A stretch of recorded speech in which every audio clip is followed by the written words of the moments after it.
Chosen one, let me tell you something you may have never stopped to think about. God doesn't bring people together by accident.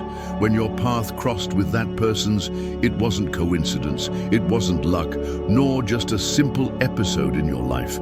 It was an encounter planned by heaven before time even began. Think for a moment. Do you remember the first time your eyes met or when you exchanged words?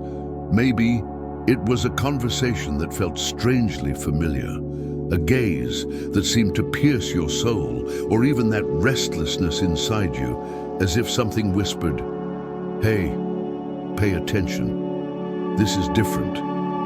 That was God's mark on a connection that sooner or later would become a spiritual battlefield. Not because it was fragile, but precisely because it carries a great purpose. There are people who come and go from our lives like the wind, leaving no trace. But there are others who remain, leaving good, deep, almost indescribable scars on the soul. This person didn't cross your path just to fill pages in your story.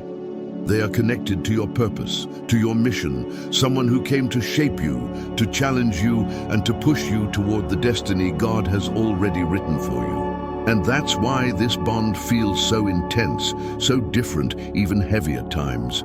Because it wasn't born from mere human will, but from a divine decree. Let's make something clear. This is not about fantasy, fairy tales, or romantic ideals.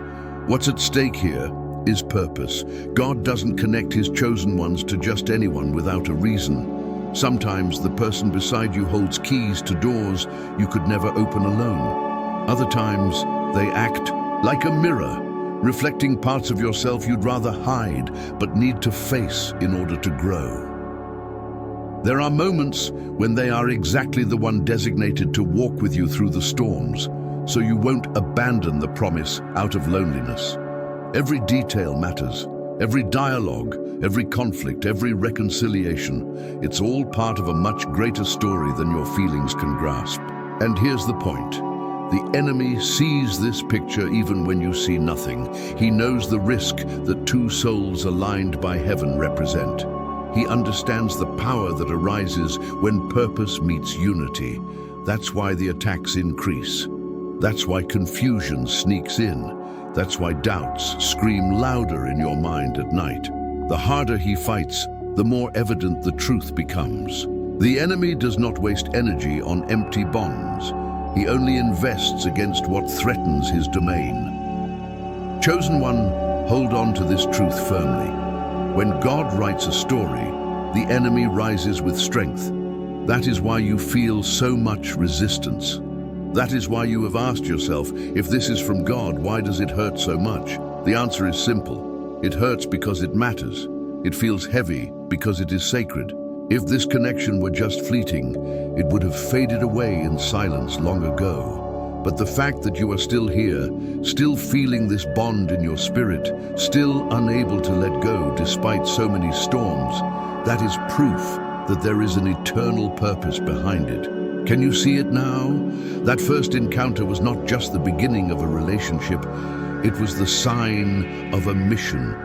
Heaven placed something in this bond that neither of you fully understands yet, and the enemy will use every weapon to destroy it before you realize the magnitude of what was planted. That is why you must remain firm, not in a naive or passive way, but with discernment, with prayer, and with unshakable faith that what God has established cannot be erased by chaos.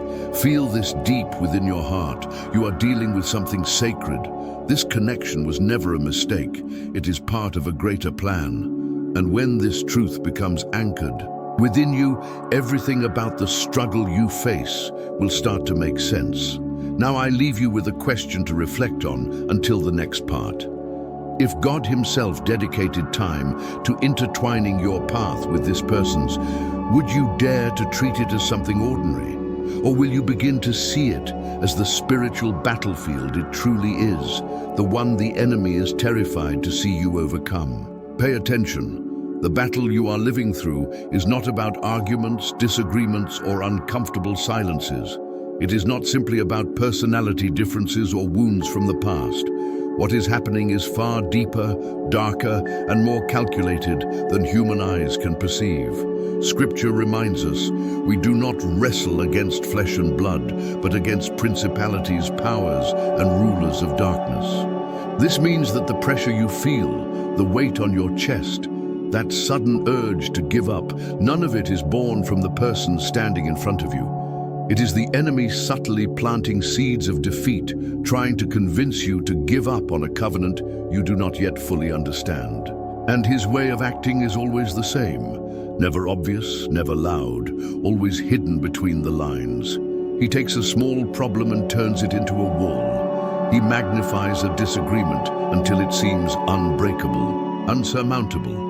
He revives old wounds and convinces you that they still define the present, making you believe that the story will repeat itself. He doesn't need to bring you down all at once.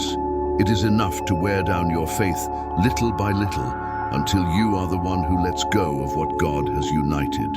And that is where the danger lies. Giving up would not just mean letting go of someone. It would mean abandoning a divine mission.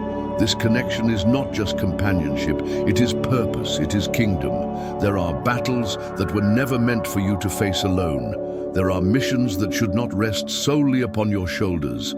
Heaven placed this person in your life for a greater reason. If in this moment you choose to walk away, you would not only be leaving the person behind, but also the mission that was born with this union. And the enemy knows this. That is why he gives no rest.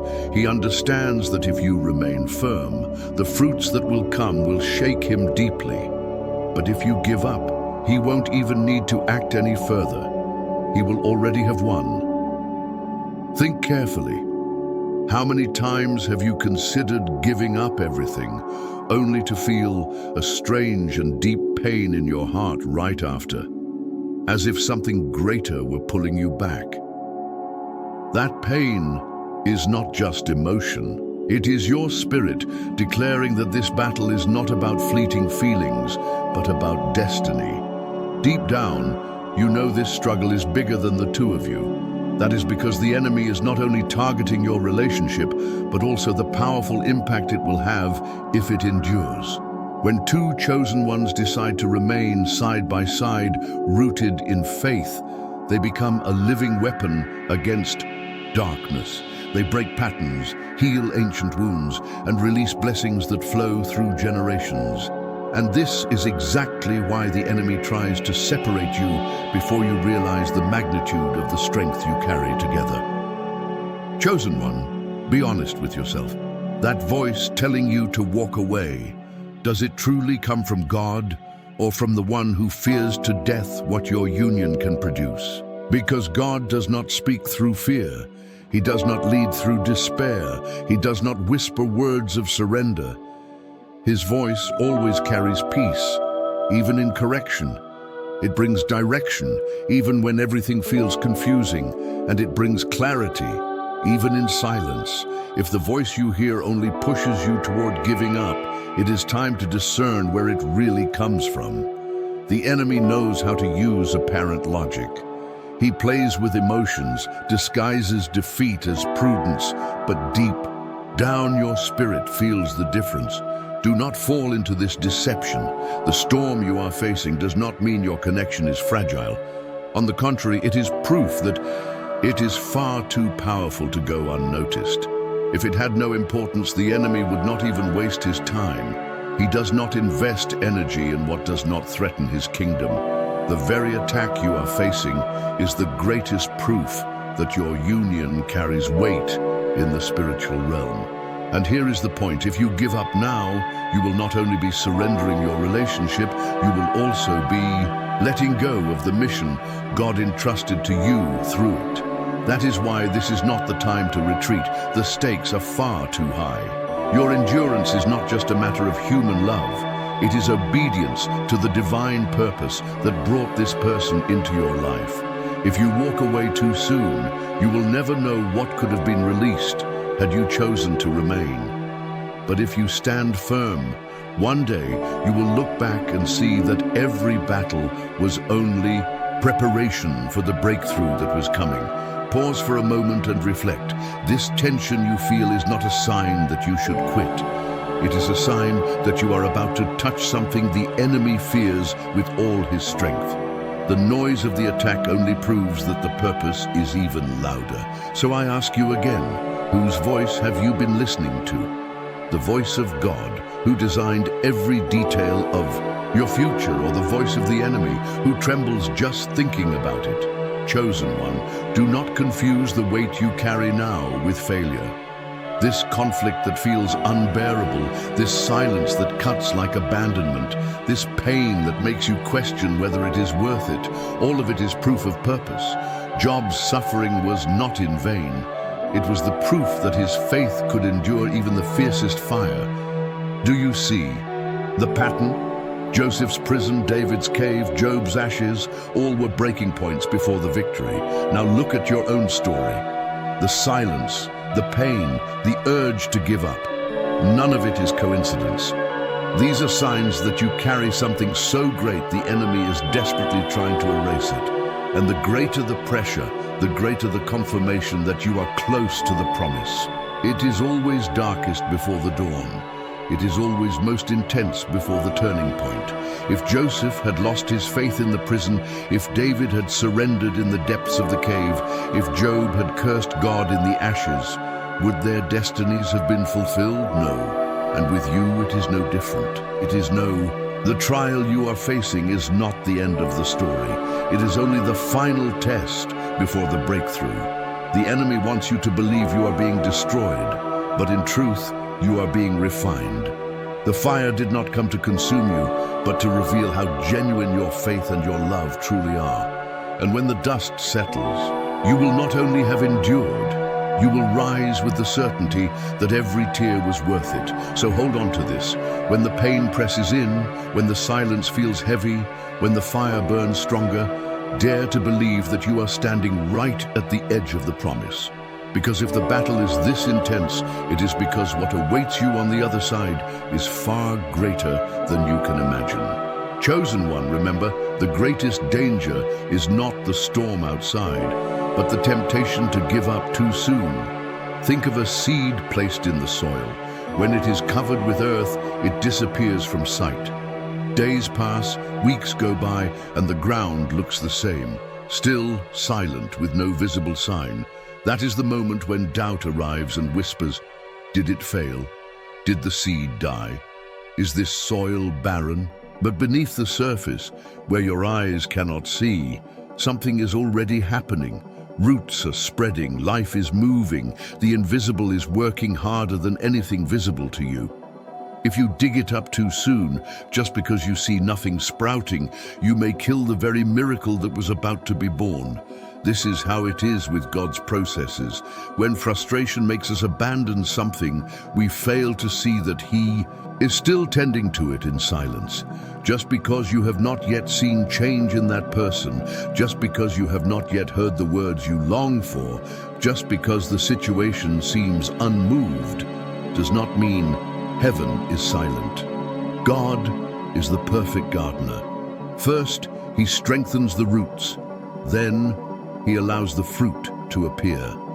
And if you give up now, you will never see what was about to break through the soil of your perseverance. Engrave this truth within you. In the kingdom, progress rarely shows itself right away. Many times it comes disguised. Silence is not absence. Waiting is not denial. And confusion does not mean God abandoned the plan. It may be that you are only in the waiting room of your miracle. Impatience tries to convince you that the door is closed, but it isn't. It is not locked. It is simply not yet time to be opened. And if you walk away now, you might leave just one dawn too early, one prayer too soon, one breath away from the turning point. Let this phrase echo within you. One single day after giving up could have been the day of your miracle. Think about how many times in the past you almost gave up when you thought it was the end, and suddenly everything changed. How many times did light break the darkness at the exact moment you chose to resist just a little longer? That is why you must not trade a lifetime of promises for a moment of relief. And now I leave you with a serious question. If tomorrow were the day of your miracle, would you give up today? Chosen one, this battle is not fought with human weapons, but with the power of heaven. Victory begins with prayer, not routine words, but deep, intentional, persistent prayer that refuses to let go until God answers. Stop feeding complaints and start declaring blessings. Speak life where the enemy speaks death. Clarity where there is confusion, and healing where there are wounds. Do not waste energy in arguments. True battles are won on your knees. The enemy does not fear your loud voice, but he trembles at your prayer. Trust God's timing. His silence is not absence, but strategy. He is aligning circumstances, healing hearts, and preparing the way. Waiting with faith is not weakness. It is warfare. Ask yourself, what story will your life tell? The story of one who gave up under pressure, or the story of faith, of someone who fought, trusted, and stood firm until victory came?